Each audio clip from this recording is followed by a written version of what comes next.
जय शिव शंभू। गाजियाबाद से केदारनाथ यात्रा आपके लिए लाया हूं मैं। सुबह की नमस्ते। हम लोग हमारा स्टार्टिंग पॉइंट गाजियाबाद का सीएनजी पंप और हमारी होंडा सिटी गाड़ी के साथ, जिसमें मेरा साथ देंगे नीरज बरगोती जी और साथ में उनके होंगे मित्र राजेश जी। अब आगे का सफ़र हम लोगों को एक साथ तय करना है। चलिए आगे बढ़ते हैं और सफ़र का आनंद लेते हैं। गुड मॉर्निंग दोस्तों, मिस्टर नीरज चौधरी यूट्यूबर आपके। आज मैं उनके साथ प्रशांत चौधरी और हमारे साथ हैं मिस्टर राजेश जी, जो कि आज निकल पड़े हैं केदारनाथ धाम के लिए। अभी हम लोग NH24 पर हैं।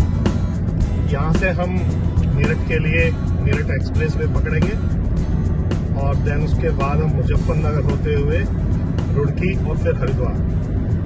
तो ये हमारा सफर काफी लंबा होने वाला है।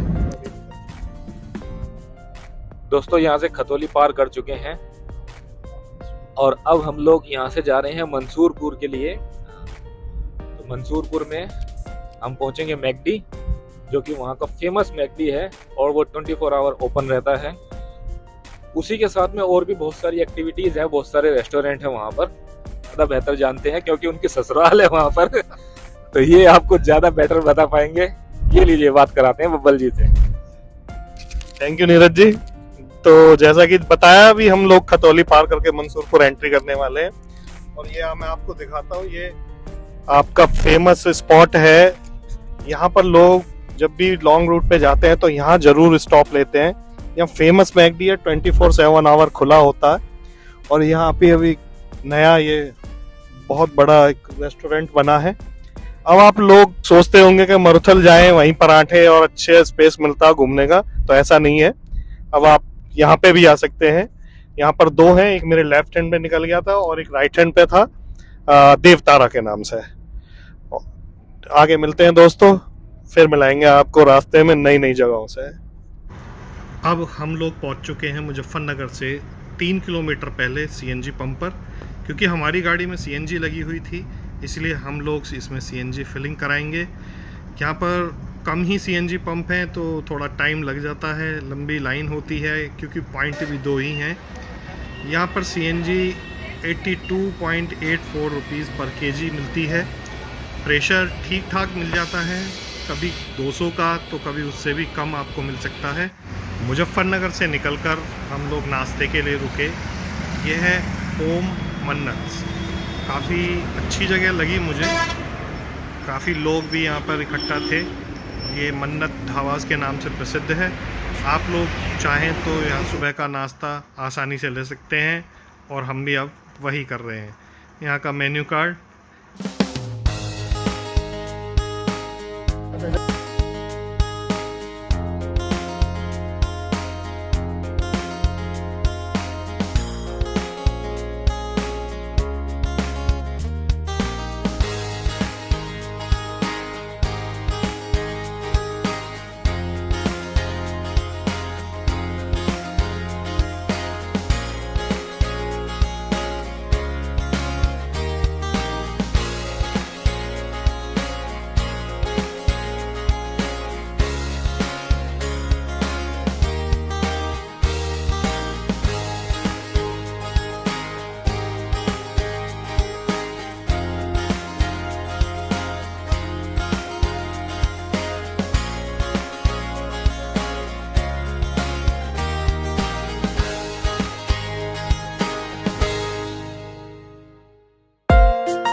ऋषिकेश से निकलकर श्रीनगर पहुंचकर अब हमारा रास्ता खतरनाक होने लगा था।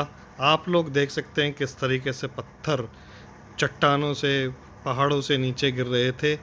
धीरे धीरे डर और बढ़ रहा था कि पता नहीं कहाँ कैसा रास्ता मिले।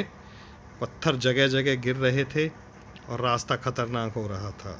इसी दौर में जब हम आगे बढ़े तो रास्ता का नज़ारा कुछ इस तरीके से था कि बादल बिल्कुल हमारे सामने थे और सड़क बहुत ही कम चौड़ी हो गई थी, जिसकी वजह से सामने आने वाला कोई भी हमें नज़र नहीं आ रहा था और एक ही गाड़ी निकलने की जगह बचती है तो रास्ता भी बहुत ख़तरनाक हो जाता है। तो बड़े ही ध्यान से और कम स्पीड पर ही गाड़ी चलानी पड़ रही थी। रास्ता बहुत ही ख़तरनाक था दोस्तों, आप देख सकते हैं बादल बहुत ही नज़दीक आ गए थे। चलिए साथ हमारे चलते रहिए और देखते रहिए हमारी केदारनाथ यात्रा।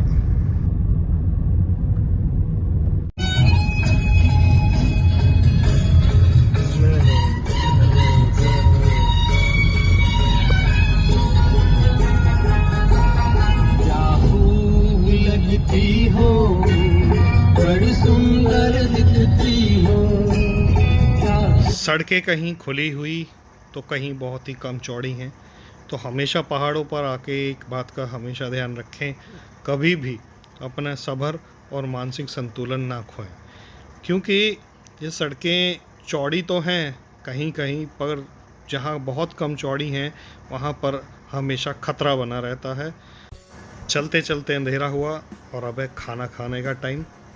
हम लोग एक होटल में रुके, यहाँ पर हम रात का खाना खाएंगे और उसके बाद देखते हैं कितना और आगे चला जा सकता है। समय के हिसाब से ही और सिचुएशन के हिसाब से ही आगे बढ़ा जाएगा, तो देखते हैं दोस्तों। चलिए फ़िलहाल तो हम लोग पेट पूजा कर लेते हैं। चलते चलते रुके और हम लोग गुप्त काशी में रुक गए थे। सुबह मैं उठा तो बहुत ही सुंदर नज़ारा था जो मैं आप लोगों के साथ शेयर कर रहा हूँ। और बहुत ही मनमोहक बादल नीचे थे और सुबह सुबह ठंडी ताज़ी हवा, क्योंकि थोड़ी रात बारिश भी हुई थी तो मौसम बहुत ही सुहावना हो रहा था।